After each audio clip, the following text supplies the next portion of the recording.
Hello and welcome to another battle report with my JSA against, this time, the Invincible Army in the Remote Access League. Once again, I have a video where I go through my army list and why I chose it. If you want to click on that first, it's in the corner somewhere on the screen. But without further ado, let's start with deployment. So now it's time for deployment. First of all, my side. First of all, in the middle there, I've got my core link team, my Daikai, Oyama, Yuriko, and 2 Tankos. To the left there, I've got my Shikami hiding near the woods. I've got my ninja there hiding by my HVT. My Ryukin's at the front there with her camo marker being the mine on the bridge. Yujimbo is by the water on the bottom left, and the Gaizatsu is hidden in the bunker with the roof taken off. Finally, my Ryukin is hidden away on the platform next to my lieutenants. Both Yujimbo and my Ryukin have put mines and crazy koalas near the entrance to that place.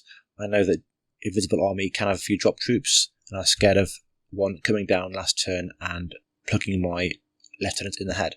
Now for the Invincible Army. We have a remote there with a heavy machine gun. The Cockrum there on the top left along with his Yao Zhao by 2 remotes.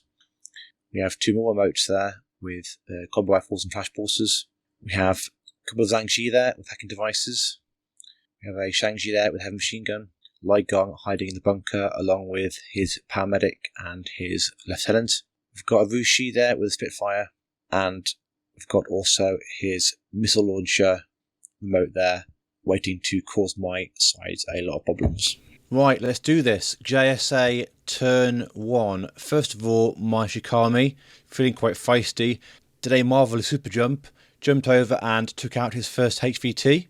I then used the irregular order on Yujimbo to move forward and throw a smoke grenade. I used his impetuous order to get further up earlier on. I then used a coordinated order with my Shikami and my ninja. My Shikami used super jump to leap into the water. My ninja moved around to engage his Cockrum, doing 1 melee attack, knocking 1 hit point off him. Yujimbo was part of that coordinated order as well and moved into the smoke. That total reaction bot at the far back there was a real problem for me, so I had to get rid of him.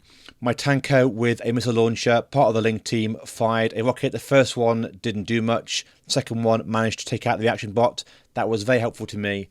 It's a scary thought because Total Reaction's firing 4 shots at me, so I was willing to take a wound in the process. Fortunately, I was managed to hit him. Now for another classic mistake. My fire team moved further forward. My front Tanko moved within 8 inches of his repeater. Now, I thought stealth would protect me from this. It didn't, because his hackers have 6th sense from the fire team. So he was able to hack my Tanko and isolate him. This meant my fire team was down from 5 people to 4 people. This was a huge deal, as you'll see shortly. My Daikai moved up with his larger silhouette. He could see his Shang-Ji and fired his Red Fury at him. Still with 5 dice because of the link bonus, but losing that +3 BS. He fired at him once and got a crit back at me, and another one, and another crit at me, and fired again, and again, and again, and again, and lost 1 hit point in the process. I think I rolled 5 sets of dice in the end, and eventually what I got for that was 1 win back. Good job.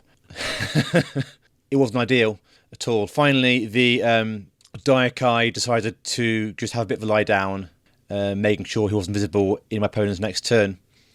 Yujimbo then moved back. Using him for a coordinated order in the end didn't really do much other than burn up a command token. My Shikami, as part of another coordinated order with the ninja, leapt forward to engage his Weibing Yekong. Hopefully it's pronounced right, probably not. I knew I'd take a ARO shot at myself, but I was willing to tank the shot because at this point I was targeted by one of his AROs earlier in the turn, and I could take a wound to the chin, and engaging him would mean he couldn't do much back to me. Fortunately, he chose to dodge, and I just kind of avoided it, really.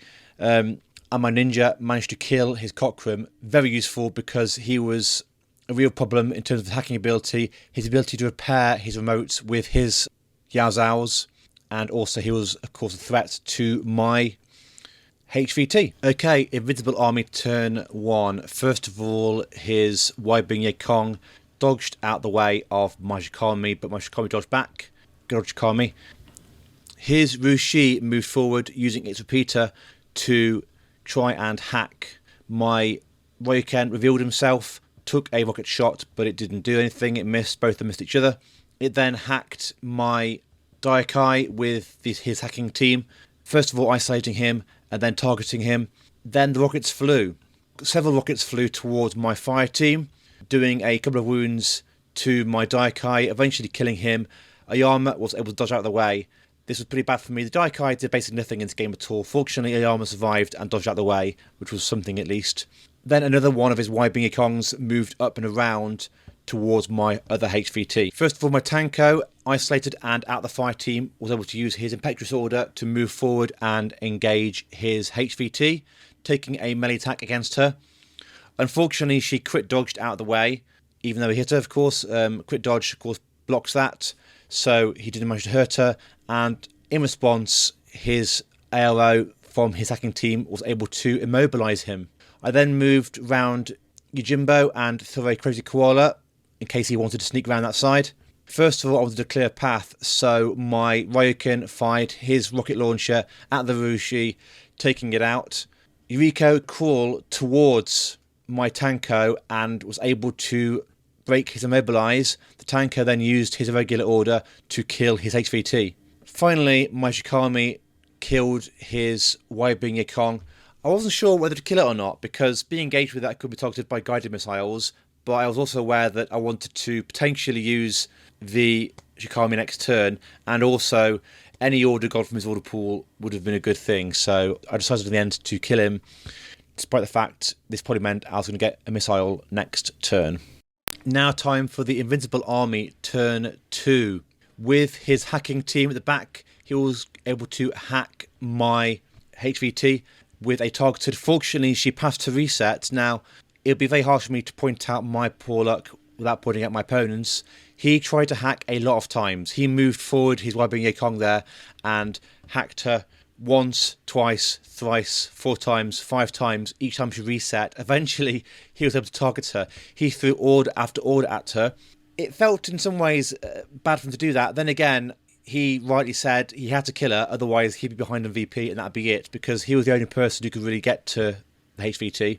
So he eventually hacked her with a targeted state, and then a missile flew forward and killed her. Finally, he fired another guided missile at my Shikami, and he was able to dodge out of the way. The last thing he did was his Wide-Wing Yekong was able to do a cautious move across the gap there, avoiding my ALO from my Tanko into that building. JSA turn 3. His fire team was a real nuisance to me. Not only were hackers really doing a number on me, but also there were a lot of points there. I didn't think I was ever going to be able to kill his lieutenant at this point. He was too well protected, but I really wanted to score some VP on him. I couldn't target his missile launcher remote because he was lying prone. So what I did was I wanted to make Yojimbo do some damage. First of all, his remote there was a problem, so Yojimbo moved up. My Tanko then used his contender and killed his remote. Yojimbo then moved up and used his nanopulsar on his fire team. Twice. Wait. Yeah, there was a rules mistake here. I forgot, and so did my opponent, that his fire team, if they take different AROs, it breaks the fire team. Some of his fire team dodged, some of them shot. Of course, they all should have taken the same ARO, which meant if the fire team broke, his shots wouldn't have been that effective against me because he was getting the burst bonus as well as the BS bonus, and that was what killed Yojimbo in the end. Then again, these things happen, and should have noticed it. Both of us are fairly new, and that's the way it goes, really. My Tanko moved up to cover that building because his remote was looking to hurtle forward and try a targeted on my lieutenant for a last-ditch guided missile strike. Invincible Army turn 3. My Ryoken was doing a great job at preventing his fire team from going forward because I could see that ladder and they didn't dare climb up it because he would take some shots at them without them being in cover. His lieutenant moved around to try and take out my Shikami, but I did some discover rolls and I saw her, so she stayed where she was. The guided missile from his remote finally managed to kill my Shikami.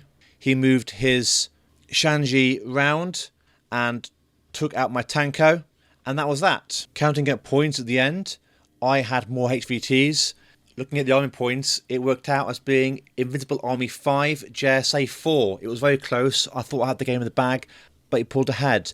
Looking at why that was, I had 2 HVT kills, 4 points, and he had 1, 2 points. However, I only killed 121 of his, and he killed 160 of mine, so on army kills he kept ahead. So well done to my opponent for an Invincible Army victory. He played very well, both of us made mistakes. It was a great game, good opponent, and I think both of us have learned from this, in a good way, of course. And there we are, thank you very much for that game. Now I want to look at some of my mistakes and work out how I could have swung it my way. Here's the table to go through some of my mistakes. First of all, in turn 3, I moved Jimbo up here to try and get his fire team. First of all, he dropped his koala off here in the turn before. I was kind of scared about him coming over here. I don't know why, because his fire team was nowhere near it. I should have kept on to that koala for reasons that I'll go through in a minute. So my tanker was here, and he shot his contender at the remote and deleted it. Jimbo then fled round, like so, and used a nanopulsar on his fire team, like so. Now, first of all, that's a bad move because obviously none of them died. Nanopulsar is, as I found out, not great damage against a fire team with multiple wounds. It killed it hurt a few of them, but didn't kill any of them. If he was able to still have his koala, he could have come around here, out of line of sight of virtually all of them, and popped it over,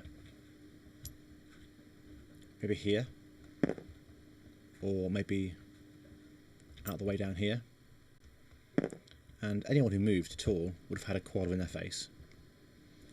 He could have dismounted, potentially, and climbed up, but that would probably have left him exposed because that person there was facing this direction. He could potentially come around here and discovered his lieutenant and shot them, but unfortunately these vines were running it, they blocked line of fire, so I don't think there'd have been a clear way of shooting them from there. Second mistake really was this fire team in the first turn, in terms of my tanko ran forward with the fire team, and of course his Rushi was able to isolate my tanko. Now, I left my Rogan here in Mark State to threaten him. In reality, I should have revealed him in the first turn, taken some shots at his Rushi, because that repeater had a huge effect upon my game.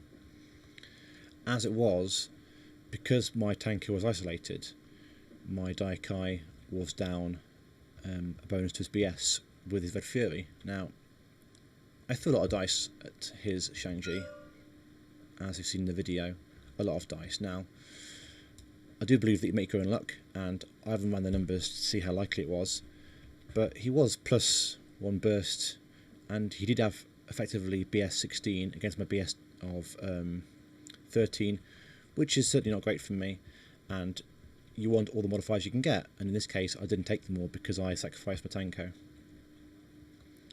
So correct priority of orders would have helped me out there a lot, and if I'd cracked open this fire team earlier and killed his Shang-Chi, his fire team would have lost a lot of its power, meaning any further run, like with the Jimbo for example, would have been much better. Over here, my Chikami did pretty well. Of course, earlier in the game, first turn he kind of jumped over and killed HVT, and then leapt over here, then up at his remote. But it was a lot of points. I'm thinking really, in reality, I should have had someone like Shinobu, because a lot of his game really did revolve using guided, and his missile launcher, his team was quite defensive and quite hacker heavy, and she could have deployed where this white line was, because of course the deployment zone's further forward in the scenario. She could have gone here, she could have been here with infiltration, she could have crept forward, and I worked out it's basically been sort of 3 moves to get to base to base with the missile launcher, and then with her martial arts level 5 he wouldn't have had much chance there. She then could have gone prone and his fire team here would be forced to deal with her, or she would in later turns creep around and probably be able to kill some of them, or maybe even go for the descent herself. My HVT here was too exposed. She wasn't covered much. In theory, of course, my Daikai could have covered her, but of course he was dead by then. She should have been more central, really, maybe over here. Fortunately, I put my ninja here to protect her, and that seemed to be a good move because my ninja could move around and kill his engineer fairly handily. I'm very glad he died because he would have been a real problem for me. NCO, good engineer skills and so on. It would have been a real issue for me, not only in his sort of personal power, but also the fact that he could have repaired his total reaction bot. I guess at the end of the day, the army indeed was invincible.